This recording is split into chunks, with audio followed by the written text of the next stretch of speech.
बोलिए दुर्गा माता की जय। मैं आप सभी को ये बताना चाहती हूँ कि हमारे दो चैनल और भी हैं, मधुर भजन और आरती के लिए मन राखियो और डेली जनरल नॉलेज की क्वेश्चंस के लिए लर्निंग बाय डूइंग। इन दोनों के लिंक डिस्क्रिप्शन बॉक्स में दे दिए हैं, एक बार आप जाकर देखिएगा जरूर। आइए दुर्गा सप्तशती अध्याय 5 देवताओं द्वारा देवी की स्तुति। चंडमुंड के मुख से अंबिका के रूप की प्रशंसा सुनकर शुंभ का उनके पास दूत भेजना और दूत का निराश लौटना का गुणगान करते हैं। अगर आपको अच्छा लगे तो लाइक शेयर सब्सक्राइब जरूर कीजिएगा।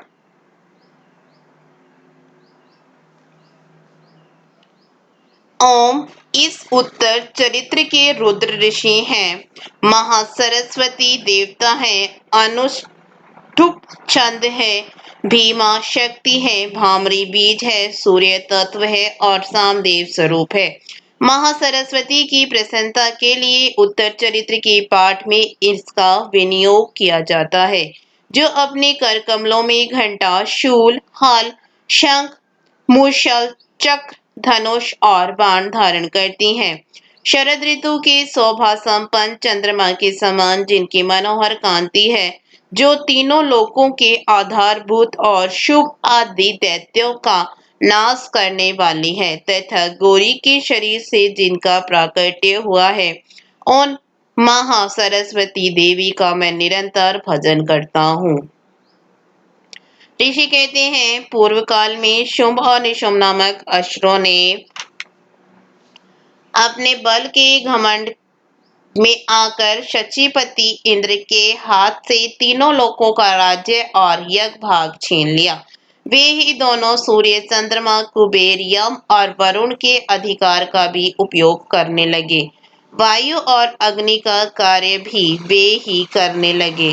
उन दोनों ने सब देवताओं को अपमानित, राज्य भ्रष्ट, पराजित तथा अधिकारहीन करके स्वर्ग से निकाल दिया।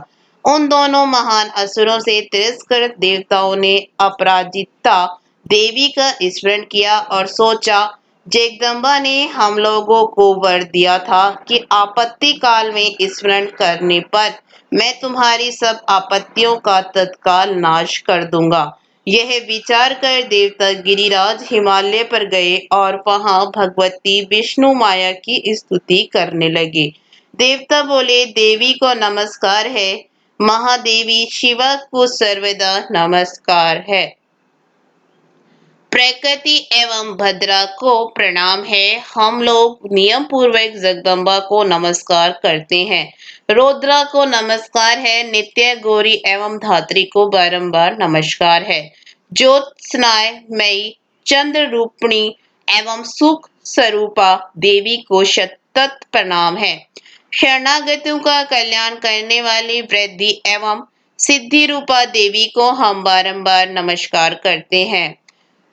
राक्षसों की लक्ष्मी, राजाओं की लक्ष्मी तथा शर्वाणी श्रीपत्नी स्वरूपा आप जगदम्बा को बारंबार नमस्कार है। दुर्गा, दुर्ग परा, दुर्गम संकट से पार उतारने वाली, सारा सबकी सारभूता, स्वरकारिणी, ख्याति, कृष्ण और धूम्रा देवी को सर्वदा नमस्कार है। अत्यंत सौम्य तथा अत्यंत रौद्र रूपा देवी को हम नमस्कार करते हैं। उन्हें हमारा बारंबार प्रणाम है। जगत की आधारभूता कृत देवी को बारंबार नमस्कार है। जो देवी सब प्राणियों में विष्णु माया के नाम से कही जाती है, उनको नमस्कार, उनको नमस्कार, उनको बारंबार नमस्कार।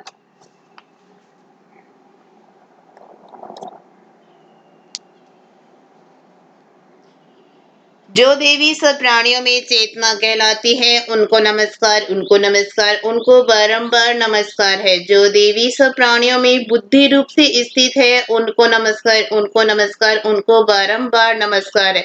जो देवी सब प्राणियों में निद्रा रूप से स्थित है, उनको नमस्कार, उनको नमस्कार, उनको बारंबार नमस्कार है। जो देवी सब प्राणियों में शुद्ध रूप से स्थित है, उनको नमस्कार, उनको नमस्कार, उनको बारंबार नमस्कार है। जो देवी सब प्राणियों में छाया रूप से स्थित है, उनको नमस्कार, उनको नमस्कार, उनको बारंबार नमस्कार है। जो देवी सब प्राणियों में शक्ति रूप में स्थित है उनको नमस्कार, उनको नमस्कार, उनको बारंबार नमस्कार। जो देवी सब प्राणियों में तृष्णा रूप से स्थित है उनको नमस्कार, उनको नमस्कार, उनको बारंबार नमस्कार। जो देवी सब प्राणियों में शांति रूप से स्थित है उनको नमस्कार, उनको नमस्कार, उनको बारंबार नमस्कार। जो देवी सब प्राणियों में जाति रूप से स्थित है उनको नमस्कार, उनको नमस्कार, उनको बारंबार नमस्कार। जो देवी से प्राणियों में लज्जा रूप से स्थित है उनको नमस्कार, उनको नमस्कार, उनको बारंबार नमस्कार। जो देवी से प्राणियों में शांति रूप से स्थित है उनको नमस्कार, उनको नमस्कार, उनको बारंबार नमस्कार। जो देवी से प्राणियों में श्रद्धा रूप से स्थित है उनको नमस्कार, उनको नमस्कार, उनको बारंबार नमस्कार। जो देवी सब प्राणियों में कांति रूप से स्थित है उनको नमस्कार, उनको नमस्कार, उनको बारंबार नमस्कार। जो देवी सब प्राणियों में लक्ष्मी रूप से स्थित है उनको नमस्कार, उनको नमस्कार, उनको बारंबार नमस्कार है। जो देवी सब प्राणियों में वृत्ति रूप से स्थित है उनको नमस्कार, उनको नमस्कार, उनको बारंबार नमस्कार है। जो देवी सब प्राणियों में स्मृति रूप से स्थित है उनको नमस्कार, उनको नमस्कार, उनको बारंबार नमस्कार है। जो देवी सब प्राणियों में दया रूप से स्थित है उनको नमस्कार, उनको नमस्कार, उनको बारंबार नमस्कार। जो देवी से प्राणियों में दृष्टि रूप से स्थित है उनको नमस्कार, उनको नमस्कार, उनको बारंबार नमस्कार है।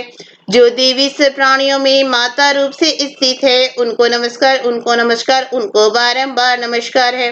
जो देवी से प्राणियों में भ्रांति रूप से स्थित है उनको नमस्कार, उनको नमस्कार, उनको बारंबार नमस्कार है। जो देवी की इंद्रिय वर्ग की आदिशस्टा देवी एवं सब प्राणियों में सदा व्याप्त रहने वाली उन व्याप्ति देवी को बारंबार नमस्कार है। जो देवी चैतन्य रूप से इस संपूर्ण जगत को व्याप्त करके स्थित है उनको नमस्कार, उनको नमस्कार, उनको बारंबार नमस्कार है। पूर्व काल में अपने अभिष्ट की प्राप्ति होने से देवताओं ने जिनकी स्तुति की तथा देवराज इंद्र ने बहुत दिनों तक जिनका सेवन किया वह कल्याण की साधनभूता ईश्वरीय हमारा कल्याण और मंगल करे तथा सारी आपत्तियों का नाश कर डाले। उदंड दैत्यों से सताए हुए हम सभी देवता जिन परमेश्वरी को इस प्रकार नमस्कार करते हैं तथा जो भक्ति से विनम्र पुरुषों द्वारा स्मरण की जाने पर तत्काल ही संपूर्ण विपत्तियों का नाश कर देती हैं, वे जगदम्बा हमारा संकट दूर करे। ऋषि कहते हैं राजन, इस प्रकार जब देवता स्तुति कर रहे थे उस समय पार्वती देवी गंगा जी के जल में स्नान करने के लिए वहां आई।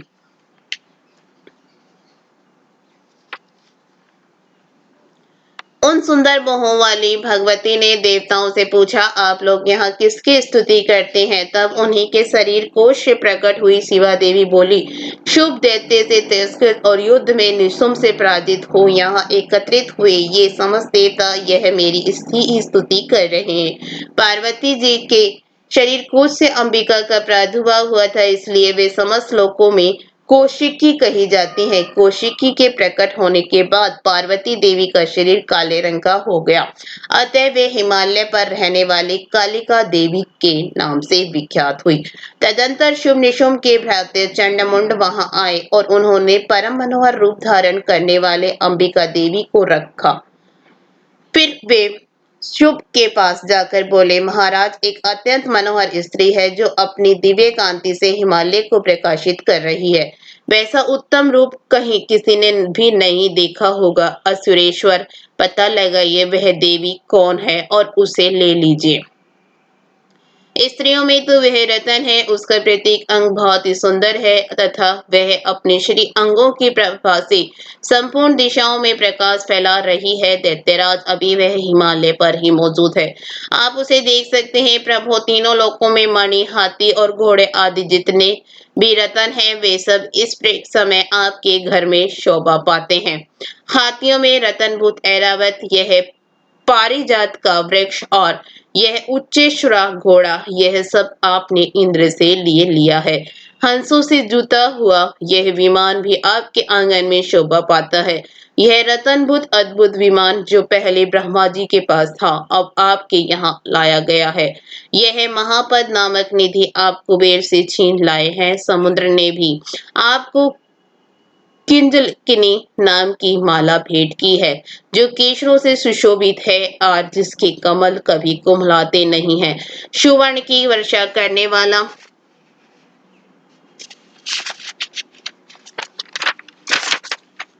वरुण का छत्र भी आपके घर में ही शोभा पाता है तथा यह श्रेष्ठ रथ जो पहले प्रजापति के अधिकार में था, अब आपके पास मौजूद है। दैत्येश्वर मृत्यु की उत्क्रांतिदा नाम वाली शक्ति भी आपने छीन ली है तथा वरुण के पास और समुद्र में होने वाले सब प्रकार के रतन आपके भाई निशुम्भ के अधिकार में है।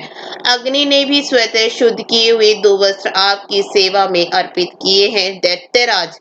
इस प्रकार सभी रतन आपने एकत्र कर लिए हैं। फिर जो यह स्त्रियों के रतन रूप कल्याणमयी देवी है, इसे आप क्यों नहीं अपने अधिकार में कर लेते? ऋषि कहते हैं, चंडमुंड का यह वचन सुनकर शुभ ने महादैत्य सुग्रीव को दूत बनाकर देवी के पास भेजा और कहा, तुम मेरी आज्ञा से उसके सामने ये बातें कहना और ऐसा उपाय करना जिससे प्रसन्न होकर वह शीघ्र ही यहाँ आ जाए। वह दूत पर्वत के अत्यंत रमणीय प्रदेश में जहाँ देवी मौजूद थी गया और मधुर वाणी में कोमल वचन बोला, देवी, दैत्यराज शुभ इस समय तीनों लोकों के परमेश्वर हैं। मैं उन्हीं का भेजा हुआ दूत हूँ और यहाँ तुम्हारे ही पास आया हूँ। उनकी आज्ञा सदा सब देवता एवं स्वर से मानते हैं, कोई उसका उल्लंघन नहीं कर सकता। वे संपूर्ण देवताओं को परास्त कर चुके हैं। उन्होंने तुम्हारे लिए जो संदेश भेज दिया है उसे सुनो। संपूर्ण त्रिलोकी मेरे अधिकार में है।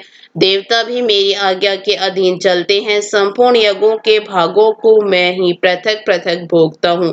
तीनों लोकों में जितने श्रेष्ठ रतन है वे सब मेरे अधिकार में है। देवराज इंद्र का वाहन ऐरावत जो हाथियों के रतन के समान है मैंने छीन लिया है। क्षीर सागर का मंथन करने से जो अश्वरतन उच्चेश्वर प्रकट हुआ था उसे देवताओं ने मेरे पैरों पर पकड़कर समर्पित किया है। सुंदरी, उनके सिवा और भी जितने रतन भूत पदार्थ देवताओं गंधर्वों और नागों के पास थे वे सब मेरे ही पास आ गए हैं। देवी, हम लोग तुम्हें संसार की स्त्रियों में रतन मानते हैं, अतः तुम हमारे पास आ जाओ, क्योंकि रत्नों का उपभोग करने वाले हम ही हैं। चंचल कटाक्षों वाली सुंदरी, तुम मेरी या मेरे भाई महापराक्रमी निशुम्भ की सेवा में आ जाओ, क्योंकि तुम रतन स्वरूपा हो। मेरा वरण करने से तुम्हें तुलना रहित महान ऐश्वर्य की प्राप्ति होगी।